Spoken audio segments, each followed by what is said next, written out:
આજે તો એવું શાક બનાવ્યું કે જ્યારે નાના હતા ત્યારે મમ્મી બોલી બોલીને ખવડાવતી અને આજે એ શાક બજારમાંથી શોધી શોધીને ખાઈએ છીએ. તો સવારમાં હું આવી ગઈ છું ધાબા પર કંકોડા તોડવા. વધારે તો નથી પણ હા આટલા પણ મહેનતના છે.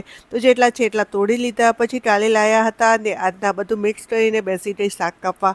કંકોડાને મેં સમારતા પહેલાં જ ધોઈ નાખ્યા છે. તો શાક કાપીને વઘારી લીધું સાથે યુગ માટે દાળ ભાત બનાવ્યા છે. એ મારા હસબન્ડ યુગને ખવડાવે છે. એમ તો એને કંકોડાનું શાક જ ખવડાવત પણ એની તબિયત નથી સારી અને ડૉક્ટરે હલકું ખાવાનું કીધું છે. તો એને દાળ ભાત બનાવીને આપ્યા.